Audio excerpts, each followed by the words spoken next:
Shivani ji also emphasizes that Atma is not involved in the karma, but it is the mind body complex which generates certain vibrations and they are responsible for karma and actions. Anju ji has written that Atma is like an ocean and we are bubbles or waves which rise in it, subside in it. Where the bubble or wave rise will depend on where it is located, but remains the same water.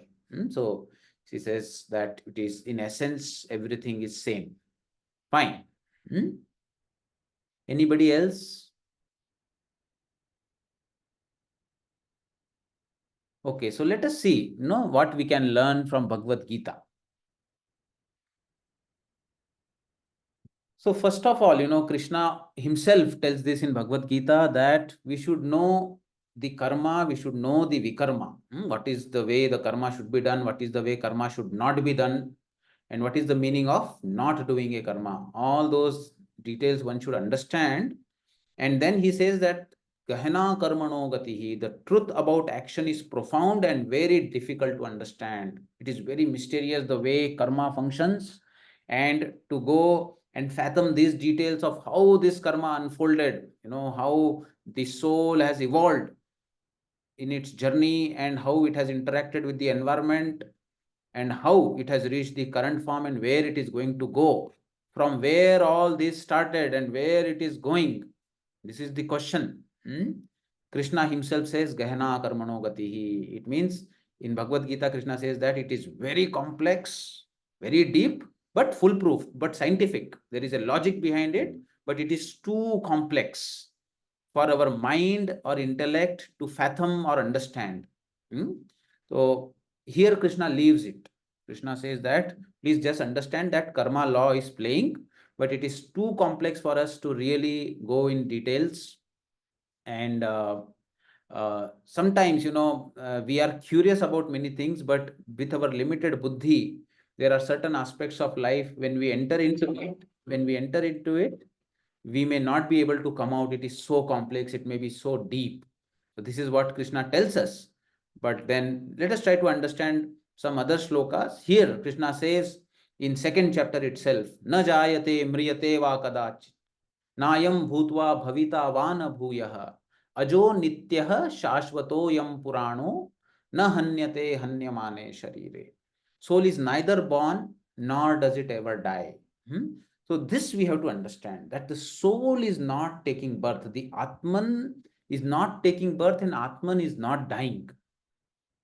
Nor having once existed does it ever cease to be. It is always there. Atman is always there. So it is, again he repeats, the soul is without birth, eternal, immortal and ageless. It means it doesn't age also. And it is not destroyed when the body is destroyed. So this is one aspect, that there is, see, this whole human being that we are, it is a combination of two things. One is of the material energy of the existence, and other is the consciousness. So the material energy becomes alive, appears as if it is alive, when the consciousness is reflected on the material energy. So it is not that the consciousness touches the material energy. So the example can be that sun is shining. I have a pot. In that pot, water is there. On that water, I see the reflection of the sun. The water keeps shivering, and I feel that sun is also moving. But it is the water which is moving, and the glow of the water is the glow of the sun only. Water does not have its own glow or nothing. So in the same way, it appears as though that sun is in the water and sun is also moving with the water or fluctuating with water. So in that way, the Atman, the real Atman, is a non-doer, not taking birth, nothing, but it is reflected on the Chitta. Once it is reflected on the Chitta becomes active. And then the Chitta is connected to the intellect is connected to the Indriyas are connected to the Sharira. And in this way, the Jiva starts functioning. So, so therefore, the second bird, which Gandhi sir was talking about, is the bird which has Atman reflected on its Chitta and is functional. the first bird is a ray of that sunlight, which is in essence sun only. So how is then this the the reflected aspect of the consciousness? How is that connected to the material energy? So Krishna says that there are three threads which bind, as though they are binding the consciousness. They are not binding the consciousness, they are binding the reflection of the consciousness to the body, and they are sattva, rajas, and tamas. These three gunas bind the mind body complex, which is in essence made up of pancha mahabhutas: air, water, earth, fire, space. So these pancha mahabhutas are bound to the consciousness, to the reflection of the consciousness, and then the way that consciousness unfolds with that reflection, with purities, impurities, however that consciousness manifests, these pancha mahabhutas take that kind of a shape. Okay, and whatever is the dominant energy that is playing there, whatever is the dominant bhava, that kind of a desire, that kind of a main thing is desire. Main thing is the desire that pops up into the chitta, which on one hand has a complete Atman, which is full in itself, but over that there are material energies. So electricity does not have any direction, any desire. It doesn't want to go anywhere. But when you put that electricity into your computer, it starts doing many different things. So I'm saying that this electricity is connected to the computer. That is why we are not able to realize the true essence of electricity. And how is that connected? That is connected by three threads. Till these three threads are there, we will not be able to see the consciousness, this Atman in its pure essence.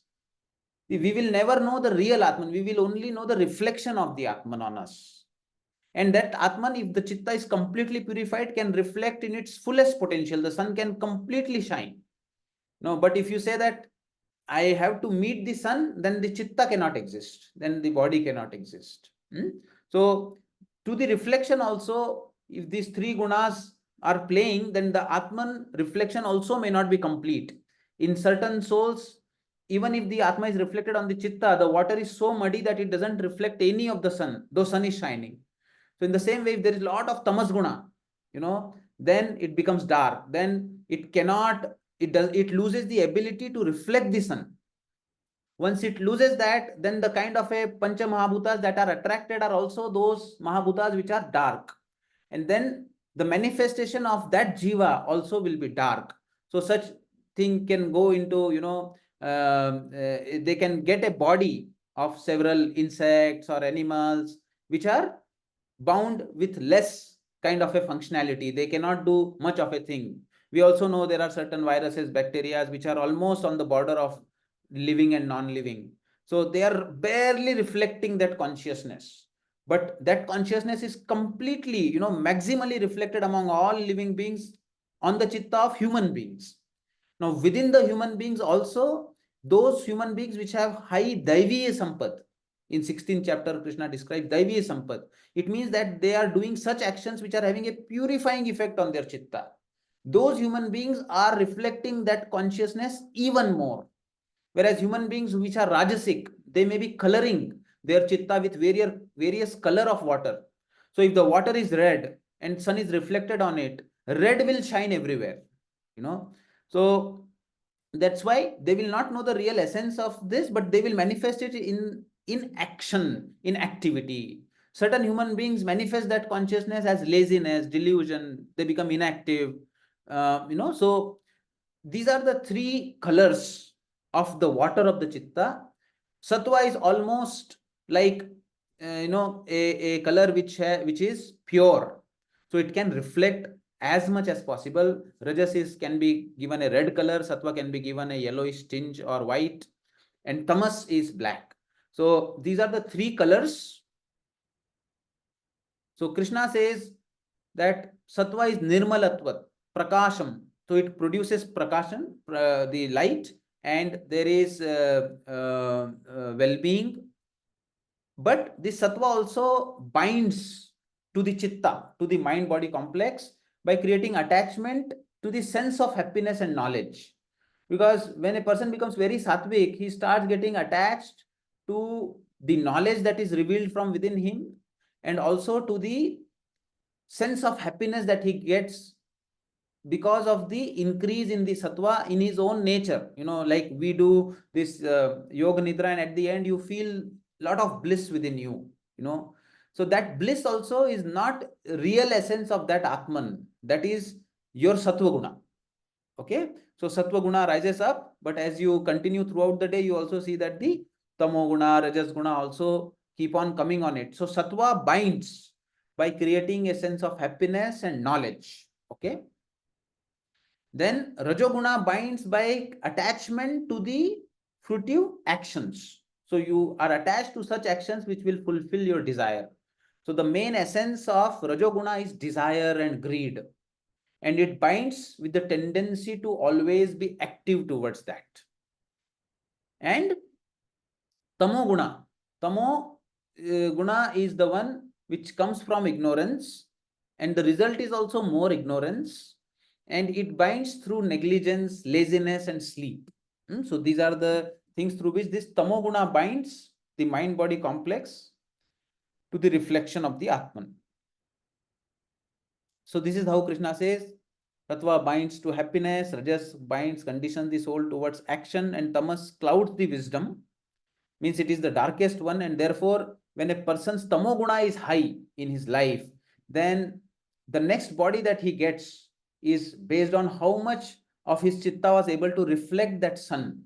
So if the chitta reflected less sun due to his actions, then he will get a body accordingly which will suit that kind of a expression. So I may become, a earthworm. So I reflected only that much. My whole life I was vegetative.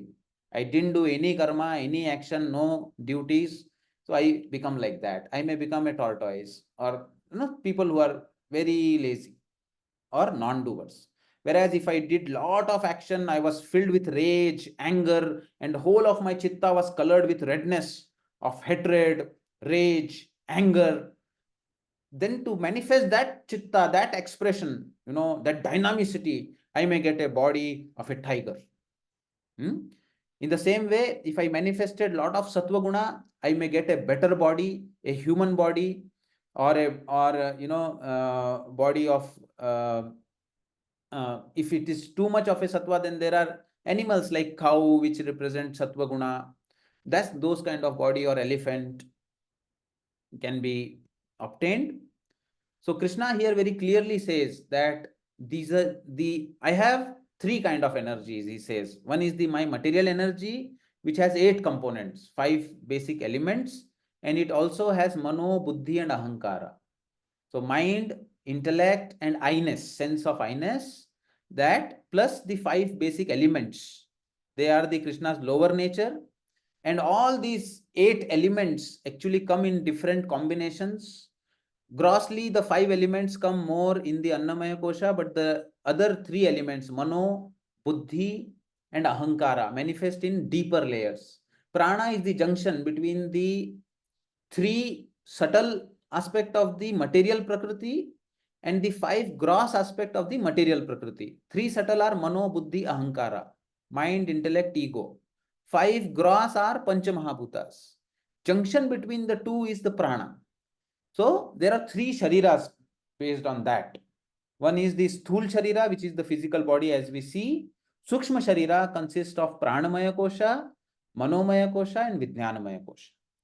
And Anandamaya Sharira, the Karan Sharira, is a very subtle aspect of this existence, which only represents the, what you can say, essence of these Mahabhutas and these 3 subtle aspect, but it is also a part of material energy only. So these 3 bodies are all the 3 layer of coats that the Atma, not the Atma, the reflection of the Atma, which we call as Jivatma, is wearing. And only the first coat is dropped when the body, the Jivatma takes another body. So rest of the coat remain there. Now, depending on what kind of structure my pranic body has got, I get that kind of a body. How the structure of my pranic body is decided? It is decided based on the samskaras that are there in my manomaya kosha.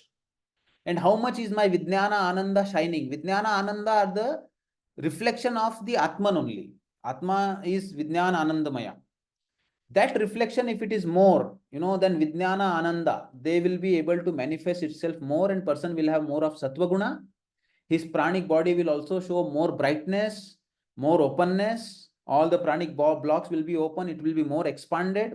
So that person will come with a human body which is very healthy and shining and beautiful. Whereas a person who has clouding of this Ananda, Vijnana, and is dominant with Raga, Dvesha in the Manomaya Kosha, depending on which bhavas dominated his life, his prana will take that shape as soon as the first layer is dropped. And that shape will draw those Mahabhutas and give him that kind of a body, or he will go to that kind of a womb where those subtle elements will give him that body.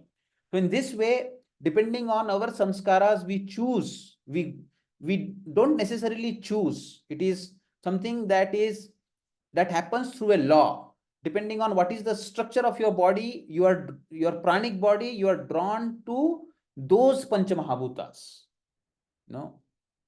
And then people also ask me, if this physical body is not there, how do, Bhagavad Gita also describes that there is a Swarga, there is a Narka.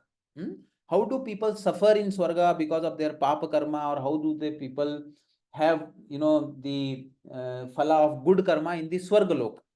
So this, mainly happens without the physical body. It happens as if you are in a dream. You would have seen that you go into a dream. In the dream, you are being chased by somebody who wants to kill you, and you are really suffering, and the person, in fact, even can pierce a knife through you, and you even feel the pain that the knife has been pierced, and the bleeding, everything you can feel even in your dream. Okay, but then as you wake up, you see that there is nothing. In the same way, in these lokas, depending on this karma samskaras of the person, a complete loka is created, a world is created for him only. Like in your dream, you are anyway creating your own world, right? In that everything is you. But your I-ness is attached to your body, even there. So these prana, manomaya, vijnana, anandamaya, in your dream consciousness also they remain. And they actually go through those experiences. So there is no way that you can wake up from that dream unless and until your karmas are finished. So, and in that dream, you cannot die also. So people in those dreams, those narkas, actually can suffer much more than what we can suffer through this body, because after a certain limit of suffering, body can die. Suffering is gone. But here, because it is happening to a subtle body, it cannot die. So in Garuda Purana, a lot of things are described, of kind of a suffering where the body is again and again put into those suffering, but it cannot die. And those sufferings are for a real, because your Manomaya Kosha is same, your Vijnanamaya Kosha is same. So you go into a very hellish kind of a dream and you keep on suffering, and you don't have awareness that it is a dream. Okay, that is Naraka. You go into a dream where you are into a most beautiful place, fulfilling all your desire, that is Swarga. And for every soul, for every consciousness, that kind of it is actually a purificatory procedure, so that you come back again and then start your journey again towards your evolution. Then this is my inferior energy, what Krishna says, but Krishna also says that I have a superior energy, which is known as Jiva Shakti, the soul energy, which actually is the essence of all the embodied souls. So this Jiva Shakti is the ray of the sun which is reflected on the Chitta. So combination of very pure Chitta plus the reflection of the sunlight, that is known as the Jivatma. That is the second layer. And Krishna says that beyond this, I have another third dimension which is completely, transcendental to manifest and unmanifest part of creation. And that eternal dimension exists every time and does not change. In 15th chapter also he says, Purush Uttamaha Purushastvanyaha Paramat. That is called as Paramatma, the sun itself. And that is Yo Lokatrayam Avishya Bibhartyavyaya Ishvara. And that has entered into the whole three lokas, all the creation, Bhu, Bhuva, Swaha. And it is the controller and the support of all living beings. So that sun is also there, the reflection of the sun is also there, and the material energies are also there. So we have to, understand this in terms of these three Purushas. And then within the three Purushas, we also have three Shariras: Sthul Sharira, Karan, Sukshma Sharira, and Karan Sharira. And this is how we take journey. So Krishna, Arjuna actually asks Krishna that what happens to a person who starts with an aspiration that he wants to get into spiritual path, but he's not able to reach perfection there, and he has done tyaga of the material aspects of life also. What happens to such a person? He doesn't get even material happiness. He is not perfect in his spiritual progress. So does he, wither away like a cloud in between, neither getting this nor getting that? Then Krishna answers to him saying that Parth, Neveha Namutra Vinashastasya Vidyate. Never anywhere will that soul undergo a Vinasha or a destruction. And whoever has done even a slightest of effort towards his Kalyana or Kalyana of the universe, he will never go to any kind of a Durgati or to the evil. But he says that Prapya Punya Kritam Lokanushitva Shashwati hi Samaha Shuchinam Srimatam Gehe Yoga Bhrashto Bhijayate. The unsuccessful yogis, who have been striving hard to reach there, but when they reach their death, they couldn't reach that perfection. What happens to them? Accumulating all their karmas, they go to the abodes of the virtuous. Shuchinam Srimatam Gehe. And after dwelling there for many ages, they are again, so they go to the abodes of the virtuous, means they go to such lokas, they go into such dream states, into those lokas where there are all virtuous people. They spend good amount of time discussing knowledge with them, gaining deeper insights onto their progress. There are gurus, there are people there. And then after dwelling there for many ages, that time is different. There thousands of years pass, and here, here there can be a long time and there it can be a short time. So they are again reborn on this earth plane into a family of a pious and prosperous people. So you can look at your parents, if your parents are those who are drawn towards God, they are very pious people, then it means you did some yogic sadhana in your past janma, and after that you are born to these parents so that you can go further. And now you should strive for it, and even if you do not reach it, you will again be given the same opportunity. Then Krishna says, otherwise, if they had developed dispassion due to long practice of yoga, if one had done it very intensely and one had developed dispassion towards this life, the person has become completely desireless. If that level of spiritual enlightenment, if the person has reached, then they actually are born into the family of people who are endowed with divine wisdom. They are themselves yogis. They are born in the family of yogis. But Krishna also says that this kind of a birth, taking birth in the family of a yogi or to be born to a yogi, is very, very rare. Durlabhataram loke janma yadrisham. So what I want to tell here is that the birth is very much decided by the karmas, and the whole karma samskaras that are there waiting for them to manifest.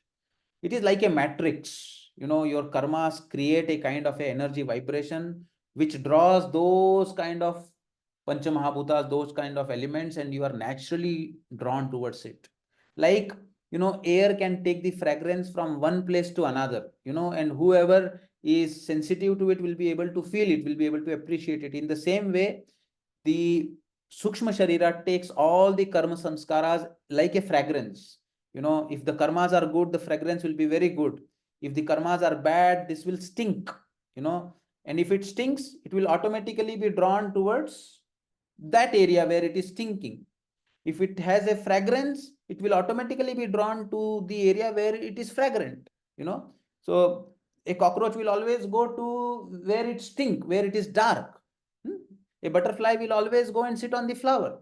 So in the same way, the journey is taken by the essence that you carry because of your karma, or the extent of purification that you have reached on your chitta.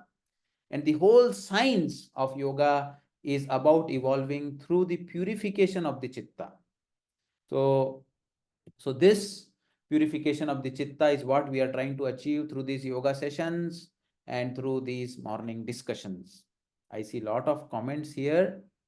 I read a lot about it, but I can't feel as is real air as perfume heat. Yes, very beautiful. Sanjeev Shaji has written, I believe in DNA transfer from one body to another with all experience within. And so believe our 84 yonis are evolution stages of mankind. Yes, Sanjeev Shaji also has shared his insights. Okay, Sandhya ji, please say, those who are, who want to leave, they can leave the meeting. I will record, I'm recording it. Sandhya ji, yes, please share your views.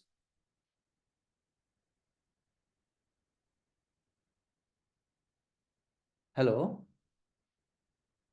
Sukshma Sharira carries all our karma palas and Yes. accordingly take birth in the rebirth.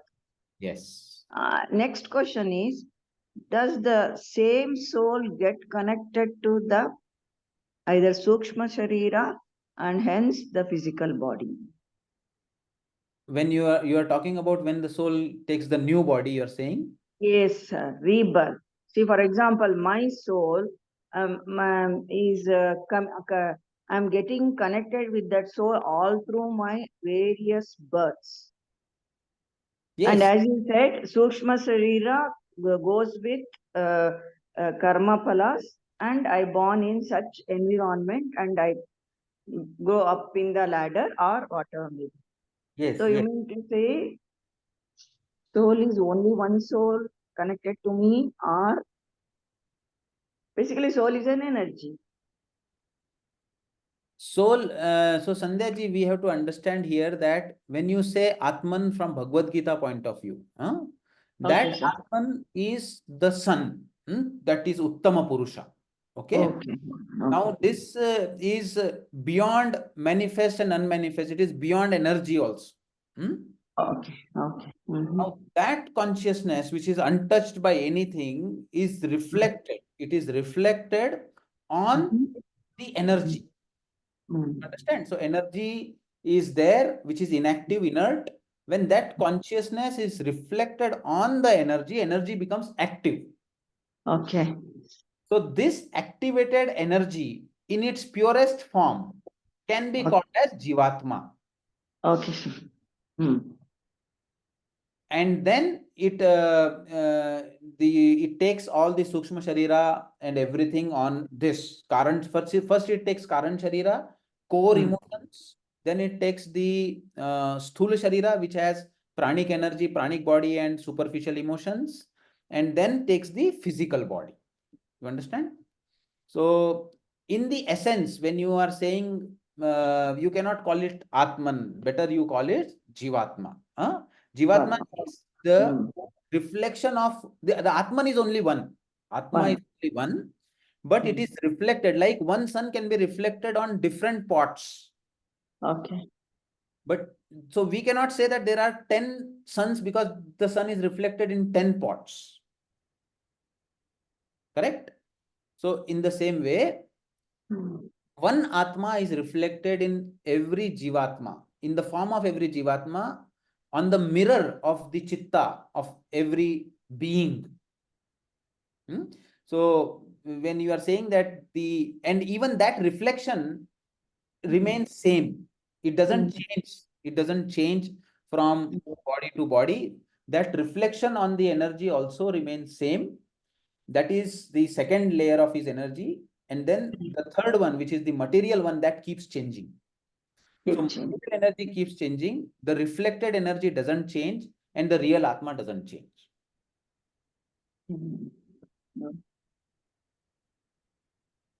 So therefore, in the essence, we can all say that we are all that sun only. We are reflecting the same sun. Okay? But our journey is unique because all of us are a reflecting media which are differing. Okay. Yes. Yes. Okay, sir. Thank you. It's tough to understand. Let me think over more and.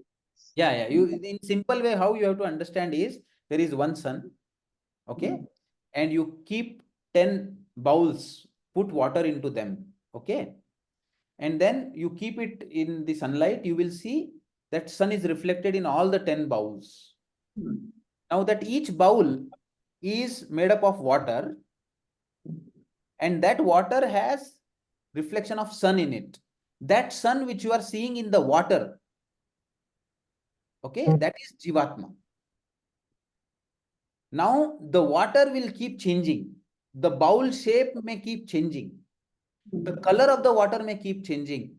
But the sun that is there in the bowl will remain the same. That Okay. sun Yeah. in the bowl is Jivatma. The sun which is actual sun is the Paramatma. Paramatma. Yeah. Is the real Atma. That Paramatma is called as Atma in Bhagavad Gita. Okay. Okay. Okay. Okay. Okay. Thank you. Thank you very much, all Thank of you. you. Thank you very much, sir. That's very nice. Wonderful. To have Thank you. anybody has any questions, they can ask. We can discuss in the next meeting.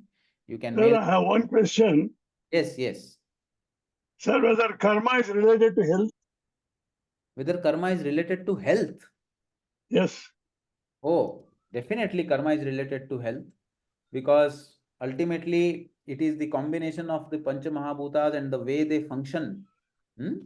The way they function in the body is what decides health. And these Pancha Mahabhutas are in direct connection with your Manomaya Kosha, with your emotions. So the way your emotions function, that way your pranic body functions. The way your pranic body functions, that way your physical body functions. So if the Manomaya Kosha shows imbalance, then the pranic body shows imbalance, and the pranic body shows imbalance, then the physical body also shows imbalances. So in this way, Thank you, sir. the karmas are related to your health. Thank you, sir. Thank you. Thank you, everyone. Namaste. Yes, Radharani ji. Good morning, sir. Sorry, sir, this is not related to this question. Actually, I have a doubt. Actually, it's not doubt. One of my uncle is suffering with. He got some hearing problem. But Brahmari will help a little bit for hearing problem, no, sir? Brahmari is very good for generating reverberations in the generating vibrations in the ear. It has a relaxing Okay. effect. So it, Will it help, sir, to hear properly? we have to understand the causes, madam. Yeah. That's what, sir. Because you're a doctor also, that's why I want to that. His nervous system. When report said that his nervous system are dead. ಅದೆಲ್ಲ nervous ಎಲ್ಲ ಸತ್ತೋಗಿದೆ ಅದ್ರಾಗ ಅಂತ ಹೇಳಿದಾರಂತೆ. So nervous dead ಆದ್ಮೇಲೆ ಸ್ವಲ್ಪ difficult ಆಗುತ್ತೆ madam, but definitely there is no harm in practising it. But if it's a problem which is due to a neurological or a nerve damage, then the reversal is very, very difficult, you know. Acha, if it is any neurological nervous damage, then it is difficult, no, sir? Difficult, but there are two ways through which we hear sound. One is through the nerve conduction, other is through bone conduction. So if it is happening through the bone, you know, then Bhramari pranayama will help enhance the conduction through the bone. Acha, So okay. that way bone vibration related hearing will be better, the nerve related hearing will not be improved. Okay, now, sir, not, they are dead, then it is difficult to Yes. gain hearing back. Yes. Acha. Thank you, sir. Thank you so much. Thank you. Namaste. So good morning, sir. One quick question. Yes. So how to fix Manomaya Kosha? I mean, I know you have been answered like since long for this, but still in short, if you can brief about it. Manomaya Kosha fixing means purification of the chitta. Chitta is like a cow which keeps regurgitating, eating whatever that it has chewed, whatever it has eaten. So So through five senses, whatever that we gather, we store it in our chitta and it keeps on coming on the surface again and again. When it keeps on coming, going back, keeps on coming, going back, this is known as chitta vritti. That is what brings impurity onto chitta and doesn't allow our Atman to be reflected. So basically you have to purify the chitta. And for purification of the chitta, there are four ways. One is a bhakti yogi takes the name of God, surrenders himself to God, continuous chanting of the name of God, drop by drop, purifies the chitta. So Nam Japa is a very beautiful, very powerful way of purifying the chitta and fixing the Manomaya kosha. Second, through doing selfless action. Action where you do not take any credit but do it for the well-being of another. By doing that action also, you can purify the chitta. Third, you can purify the chitta by systematic practice of yama, niyama, asana, pranayama, pratyahara, dhyana. That is what we do in the morning session here. Fourth way of purifying the chitta is by contemplating on the thoughts that are given about it in scriptures like Bhagavad Gita, Patanjali Yoga Sutra, asking questions, specific questions, seeking answers to those questions, contemplating on those answers, asking even more deeper questions. This is another way of purifying the chitta. These are the four ways. I hope it answers your question, Prachi. Sure, sure. Thank you so much, sir. Yeah, it helps. Sir, one doubt. So, Atma, is it consciousness, sir? Is equivalent to consciousness? Yes, see, it depends on what meaning you assign to this word consciousness, what meaning I assign to this word consciousness. Okay, so basically, when you talk in medical terms, consciousness is something that is more of a part of the material prakriti only.